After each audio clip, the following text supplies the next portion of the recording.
Hello everyone, আসসালামু আলাইকুম। Bangladeshi blogger রূপা চ্যানেলে সবাইকে স্বাগত জানাচ্ছি। আমি রূপা বলছি। আশা করছি সবাই অনেক অনেক বেশি ভালো আছেন, সুস্থ আছেন, নিরাপদে আছেন। আল্লাহর রহমতে আলহামদুলিল্লাহ আমরাও বেশ ভালো আছি, সুস্থ আছি। কাছে ও দূরে, দেশ ও দেশের বাহির থেকে যে যেখান থেকে আজকের এই ভিডিও দেখছেন, আপনাদের সবাইকে জানাই আন্তরিকভাবে স্বাগত।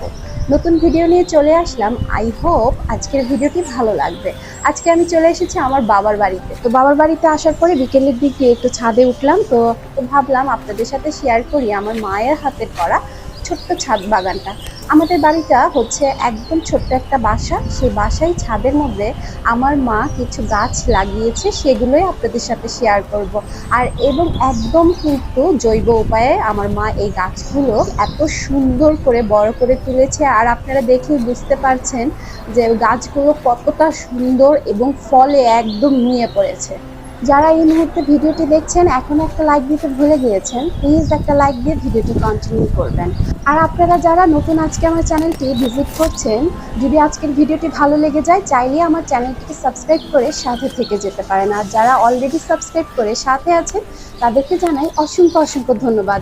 দেখেছেন এখানে আমের এত পরিমাণে ফুল আসছে। আর এই গাছগুলো প্রত্যেকটা গাছই কিন্তু একদম 12 মাসি জাতের গাছ। তো 12 মাসই ফল ধরে থাকে। আর আম দেখেছেন কি সুন্দর আম হয়েছে। আমার মা এখানে কয়েকটা জাতের আম গাছ লাগিয়েছে। এই গাছটাতে দেখেন কি পরিমাণে ফুল আসছে। আমার ভীষণ ভালো লাগে, আমি যখনই আমাদের বাড়িতে আসি আর ছাদে উঠি ভীষণ ভালো লাগে। আমার মা বিশেষ করে সবজি গাছ লাগিয়েছে আর ফল গাছগুলো বেশি লাগিয়েছে। আর আনার গাছগুলোতে দেখেছেন কি পরিমাণে আনার। এটা হচ্ছে টমেটো গাছ। তো টমেটো গাছটা হচ্ছে 12 মাসির গাছ। মায়ের এক টুকরো ভালোবাসার প্রতীক হিসাবে এই ছোট্ট ছাদ বাগানটা গড়ে তুলেছে। দেখা গিয়েছে যে নার্সারি থেকে যখনই গাছ কিনে আনে দেখা যায় যে 12 মাস জাতের যে গাছগুলো পাওয়া যায়, যে 12 মাসই ফল ধরবে গাছে, সেরকমই গাছ কিনে নিয়ে আসে। আর এই যে দেখেন না, এটা হচ্ছে বড়ই গাছ, কি সুন্দর বড়ই হয়েছে। তো ছাদ বাগানে এরকম যদি মানে ছোট ছোট গাছের মধ্যে ফল ধরে তখন কি ভালো লাগে। আর এখানে কলমি শাক লাগিয়েছে, পুঁই শাক লাগিয়েছে, আর হচ্ছে আলুর শাক। আলুর শাকগুলো আমার মা প্রায় সময় দেখা যায় মাছ দিয়ে রান্না করে। আর এই যে দেখেন আনার, কি পরিমাণে আনার দেখেছেন। আমার এত ভালো লাগছিল, তো আমি ভাবলাম যে আপনাদের সাথে শেয়ার করি। আচ্ছা বলেন তো আপনাদের কাছে কেমন লেগেছে? ভালো লেগেছে অবশ্যই ছাদ বাগানটা ঘুরে ঘুরে দেখতে। আপনাদের সুন্দর মতামত জানাতে পারেন কমেন্টের মাধ্যমে। এখন চলেন ওই পাশটায় নিয়ে যাই। আর এই যে দেখেন এখানেও কিন্তু আনার গাছ আছে। আনার গাছ কয়েকটাই লাগিয়েছে। তো এখানে এই যে আম গাছ আছে। তো এখানে এই আমটা একদম মানে পেকে গেছে, ভালো লাগছিল দেখতে, আমার ভীষণ ভালো লাগছিল। আর এই যে দেখেন এখানে লাউ গাছে লাউ হয়েছে। আর আমার মা হচ্ছে যে এক পাশে কাপড় শুকা দেওয়ার জন্য রেখেছে, আরেক পাশে হচ্ছে ছোট ছাদ বাগান করেছে।